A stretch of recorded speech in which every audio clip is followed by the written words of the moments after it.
नमस्कार। आज की समीक्षा में आपका बहुत बहुत स्वागत है। आज की चर्चा कल के हिंदी दिवस पर। कल गुजरात में केंद्रीय गृह मंत्री अमित शाह एक सभा को संबोधित करते हुए उन्होंने कहा कि हिंदी सारी भारत की अन्य भाषाओं के साथ मैत्रीपूर्ण संबंध बना के रखना चाहती है और भारत में हिंदी और बाकी भाषाओं के शब्दों का भी आदान प्रदान होना चाहिए और किसी भी भाषा का डेवलप तभी करेगा जब वो बाकी दूसरे भाषाओं के शब्दों को भी अपने में समावेश करेगा।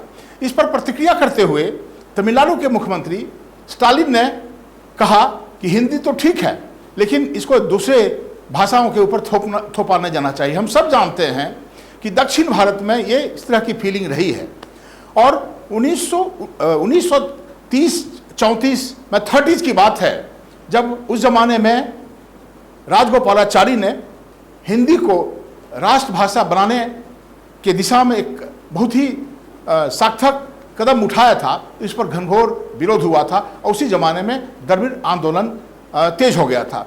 हम जानते हैं कि कहीं न कहीं उत्तर भारत और दक्षिण भारत में, खास करके दक्षिण भारत में, एक हिंदी के प्रति एंटी हिंदी फीलिंग है। उनको लगता है कहीं न कहीं से कि हमको हमारे ऊपर हिंदी थोपा जाने का प्रयास होते रहता है और इसी के माध्यम से उत्तर भारत का डोमिनेंस भी थोपा जाने का प्रयास होता है। वो इस तरह का विरोध करके अपनी आइडेंटिटी को बचा के रखना चाहते हैं। वो तो ठीक है लेकिन इसको अच्छी तरह से समझने की जरूरत है और इस दिशा में मैं कुछ और बात आपसे कहने का प्रयास करूंगा। हिंदी को शुरू से ही 3 स्तर पर विरोध का सामना करना पड़ा है और कठिनाइयों का सामना करना पड़ता है और संघर्ष का सामना करना पड़ता है। हिंदी का सामना उर्दू से भी हुआ है। कल ही के एक अखबार में मैंने देखा मंटो का एक लेख कि किस तरह से मंटो ने कहा था क्या हिंदी और उर्दू के पचड़े में क्यों पढ़ते हो। उसी तरह से हिंदी का जो तनाव है वो अंग्रेजी भाषा के साथ, इसमें बहुत सारे लेखकों ने इसके बारे में, जब से लॉर्ड मैकेलो ने अंग्रेजी भाषा को हिंदुस्तान के ऊपर थोपा तब से एक अंग्रेजी का जो कॉम्प्लेक्स है हमारी मानसिकता में भरी हुई है। अभी Oh, how nice to meet you, Shashi. But I have a bone to pick with you. Every time that Rupal comes to eat at your house, she comes back home and tells me I have to learn how to cook from you. You want to study in St. Stephen's? Sir, myself coming from village area, I feeling ki sir हम हिंदी में उत्तर देना चाहेंगे। अगर हम अंग्रेजी में बोलते रहे तो सांझ हो जाएगा, इंटरव्यू खत्म होता है। देश में अंग्रेजी जबान नहीं है, क्लास है राज क्लास। जैसे चमकेंगे देखे है साड़ी अखियां ने।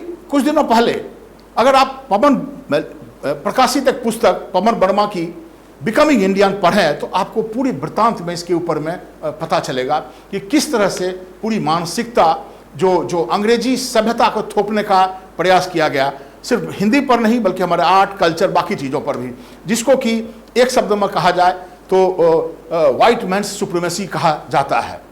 लेकिन समय के अंतराल में हिंदी में और अंग्रेजी में भाषाओं का आदान प्रदान होते रहता है। हमेशा इस बात को दोनों तरफ से स्वीकार किया जाता है। अभी डार्लिंपल ने अपने बुक में एनार्की में लिखा है कि ये जो हिंदी के जो शब्द हैं लूट, वो 1857 के गदर के बाद अंग्रेजी भाषा में आ गया है।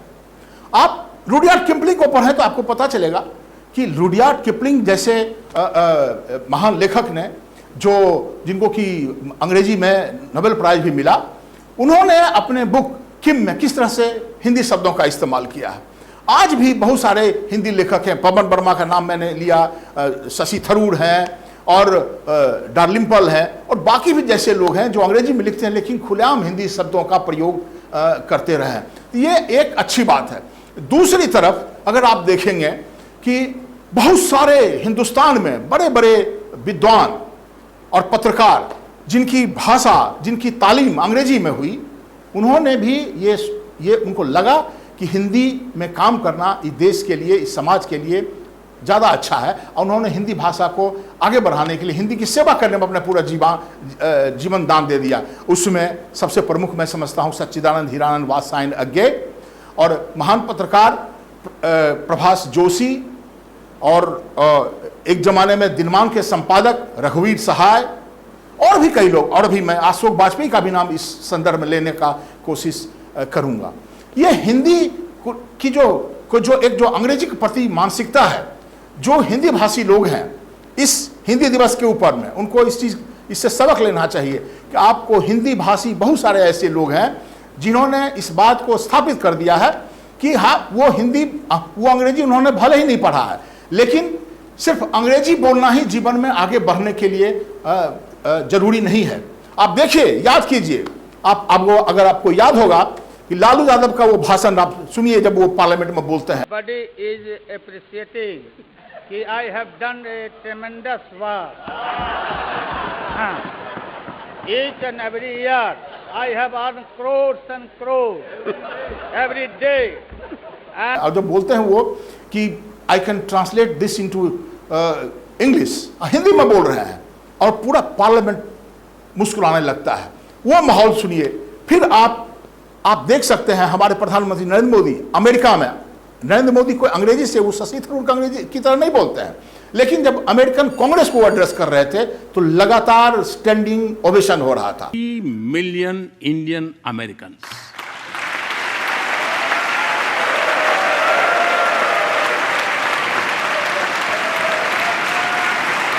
और आज पूरे पत्रकारिता के जगह में बहुत सारे लोग हैं जो अंग्रेजी में न्यूज़ पढ़ते हैं, लेकिन रवीश कुमार है।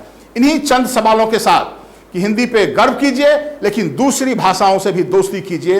नेशन बिल्डिंग में ये बहुत जरूरी है। मैं आपसे विदा लेता हूं और कल फिर मिलूंगा किसी इसी तरह के महत्वपूर्ण मुद्दे पर। धन्यवाद।